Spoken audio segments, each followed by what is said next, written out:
boxing. Beats and rhymes. No one can do it better. Not so fast, Dana White. Well, California State Athletic Commission postponed support for TKO-backed boxing bill amid flood of public criticism. So basically, this is not cancelled. It's not cancelled. It's postponed. Now we know that Turki and Dana are pushing forward with this Muhammad Ali American Boxing Revival Act. Now, they've already been backed by 2 members of Congress, Brian Jack and Sharice Davids. Now, the bill has faced opposition from Bob Arum, Oscar De La Hoya. I don't believe they've been mentioned in this article. But they said nothing specific about the TKO brand. It sounded like they were airing out their grievances with Dana more than anything. So a 2-person subcommittee will review the bill and opinions surrounding it and provide feedback to the commission at its December meeting. This is what the California State Athletic Commission announced today. Now, the fast-moving piece of federal legislation would allow for TKO to create unified boxing organizations under the proposed bills. UBOs would be allowed to run ranking systems, award UBO titles, and organize events. In essence, promoters would be able to promote fights for titles and rankings which they also control, much like how the UFC is run. Here's a criticism. I'm very concerned that all the public comments went in one direction. Commissioner Dr. Anne Maria DeMars, the mother of former UFC and WWE champion Ronda Rousey. Following a stream of incendiary public commentary about the bill, there's no point in having public comment if we don't pay attention to it. These are the people who stand in that ring and show what they're made of, and they are very much concerned about this. Andy Foster, who is an advocate for the bill, he's the executive director of the California State Athletic Commission. He asked if the commission could stop listening to comments and move straight to its vote. We know Andy's in support of the motion, but a lot of people are going to be asking what's the hurry. And the comments are not in favour of this Revival Act. Rachel Donaire, the wife and manager of Nonito Donaire. Why are we letting a brand new player walk in and dictate the rules to a sport they haven't built? They haven't earned the right. I've managed Nonito through world titles across divisions, and every negotiation we've done has been about making sure he got the most money possible for his fights. That's the point of this game. You risk your life, you deserve leverage at the table. But the UBO, they cap purses. They strip fighters of negotiation power before they even sit down. They say they don't take sanctioning fees, but why would they need to if they're cutting off paydays at the knees? What good is a belt if it leaves you broke? Former UFC flyweight Daniel Martinez also joined the call to voice his experience of fighting under TKO. He said he's had 2 contracts under Zuffa, and both times he's found himself shelved, inactive, and obviously you can't go anywhere else and fight. He said he was training full-time during those periods of inactivity, but wasn't receiving any income. He urged the commission to consider how much fighters would be left with after retiring from an arduously taxing career, stating that many former UFC fighters, including himself, have been forced to find new careers since leaving the MMA leader. One surprising advocate of the bill is Tom Brown of TGB Promotions, which promotes the events run by Al Heyman's PBC. Brown was not present at the meeting, but his support in a letter was divulged by Andy Foster. I'm guessing that $10 million settlement that Anderson Silva got because of the exclusivity of the UFC contracts, which stops fighters from seeking better financial opportunities for themselves, that hasn't helped at all. UFC is kind of like lightning in a bottle. It's going to be very hard to catch that moment when Dana started building that empire.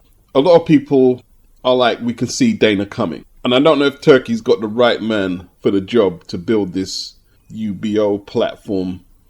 I don't know. Dana just doesn't seem very popular. Not just amongst UFC fans, but the boxing fans don't look like they're up for it. Why is he not getting support from the UFC fighters who have fought on the platform? You heard what Ronda Rousey's mum had to say. She wasn't impressed. Not one bit. The postponement, we don't know if it's a major or minor setback yet, but money talks. Money talks. Money talks. According to Mauricio Sulaiman, there's been no communication with Dana about the winner of Crawford and Canelo receiving the green belt post-fight. And according to Boxing Scene, none of the other sanctioning bodies have been informed on what's going on. Now, maybe Dana's just going to leave it till the last minute and let them stew a little. Just fuck with them. Now, let's see what Turki and Dana have got. Are they going to go for it? Are they going to try and flip the sanctioning bodies off? The deluded one, Mauricio Sulaiman, he had his say. The fact the belts are being contested cannot be presented is part of the rules and regulations. It's in the contracts. It's common practice worldwide. How can you expect the fighters to compete for a championship when the rules are not being upheld? The rules are not being respected. And the official representatives, we are talking about the 4 presidents of the 4 organizations. It's completely unbelievable and unacceptable to think that the presidents are not permitted to present the belts. Well, I'll tell you what. Few people might notice that the belts ain't being handed out, but if it's a really good card and a really great main event, nobody's going to care. I don't care. And from what I'm reading here, they've got it covered. This is the most expensive Ring Magazine belt made. $188,000 is what it's worth. I believe where the Ring Magazine plate in the middle is will be made with 24 karat gold. Premium handcraft construction. Go. But despite the CSAC postponing the vote, Dana White remains defiant about his plans. Basically in 26, I'm going to start my show. What I'm going to do is basically like the Contender Series. The best will fight the best. Undefeated guys will fight undefeated guys. And what you will do is you will care about the first fight of the night and not just the main event. So I will build stars, put on great fights, and then these guys will graduate, and fight with Sheikh Turki. They will determine how much they get paid and determine how much they'll get paid, and basically they'll be off the cap. So if they're using it as a breeding ground to graduate from the TKO belt to the Ring Magazine belt, controlling the pay scale might not be the worst thing. Because until you become, and this is for the majority of boxers, until you become a top 10, top 15, top 5 entity or a champion, how much are you getting paid anyway? I don't think he's going to structure it to be exactly like the UFC. There will be similarities, obviously.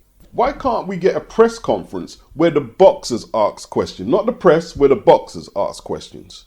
Questions like, if I have 2 fights for the year, but I need more fights, do I have options beyond the 2-fight contract I have with you?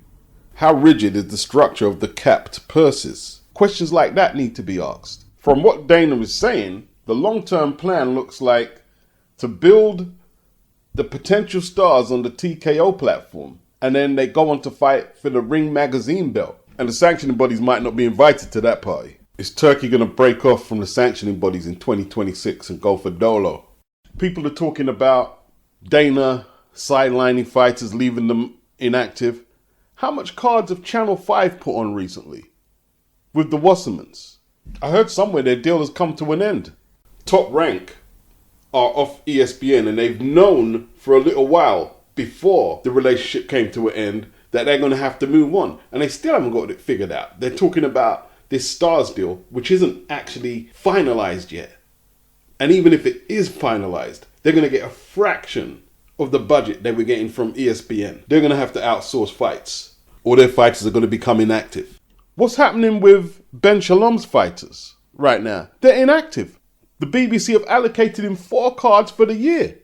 And like the fighter pay rail, I watched a video from Dana. I didn't manage to clip it. I couldn't find the video, but he's right. There are people fighting for belts in boxing. How much are they getting? But how much are you getting? Is it worth all the sweating and the sweat? They got you hanging on the string and fret. Not everybody's making Anthony Joshua, Canelo, Tyson Fury, Terence Crawford, Deontay Wilder type money. Not everybody's making that type of money. It's a handful of fighters making that type of money. Gary Russell can't get fights, inactive. Even from 2016, Miguel Vasquez was riffing with Al Heyman about being inactive, talking about fighter pay. Deontay Wilder was complaining that the payment of his purses were being delayed, and he said they've got to pay the fighter on time. So let's not pretend boxing is perfect and Dana is just the beating stick because a lot of people don't like him. If the questions are not asked and we're just talking about cancel, then they're just going to go ahead with the TKO league or whatever they're going to call it. And now they're just going to be pig-headed and not respond to what anyone has got to say. When you have the opportunity for civil discourse, you should take it. Let the boxers, or maybe their management, maybe the media, although I don't always trust the boxing media, ask the vital questions that need to be asked. And whatever they say, you can hold them to it. It's on tape. Boxing. Beats and rhymes. No one can do it better. Anthony Joshua said he's proud of Joseph Parker even though he's a competitor. He added, real recognizes real. He is game to fight whoever, whenever, and that's the DNA of a real general, unlike his dippy mate, Tyson Fury. He said he'd discredit his career and record in a minute, but I'll leave that for a potential gloves are off if he ever comes back and fights Big Femi. FABIO Wardley, respect to you as well, bro. Was working in recruitment, helping your dad get a job years ago. Let that be a testament to show nothing is impossible if you can have a scrap. Haha. To my supporters, I'll be back to lace up my boots and put on my gloves sooner than later. Hopefully punching Fury's head in and dancing around his flicker jab with ease. Hey, I like that call out, but you know, it's got to be persistent. We need more of that. Just get at Fury. For what good it will do, he probably won't take the fight. We can hope. But I like the call out, you know what I mean? Dancing around his flicker jab with ease. I broke him up with ease. Boxing. Beats and rhymes. No one can do it better. I want to see him get back in the ring. I believe he's got the ability to overturn the result of his last fight where he lost, but they're going to play cautious. They're not going to go for the Dubois rematch. And from what Frank Warren was saying, Daniel was offered the Joseph Parker fight, but they didn't want it. Both Joshua and Dubois coming off losses, playing it a little cautious. They don't want it.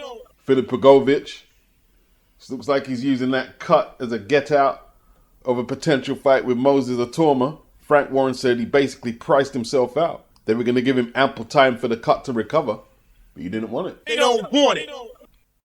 Just finally, I don't know if you're aware of this, in the last 30 minutes, Anthony Joshua has been posted on social media. He said he's ready to come back, get the gloves on, and I quote, punch Fury's head in. Are you aware of this? I haven't heard it, but it's the fight that I want to see. I think I've told you guys enough over the last few months, and anyone that will listen, that Fury Joshua's got to be made for 2026, maybe even twice. We need that fight, and the British public, after so long, deserve it. And I think it's the one fight they still need, the pair of them. So come on, let's just get it made. Do you think, even at this stage in both of...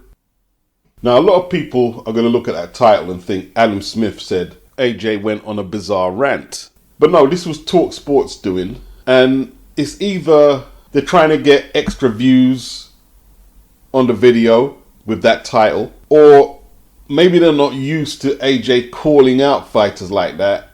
It may seem a little bizarre that he called out Fury like that.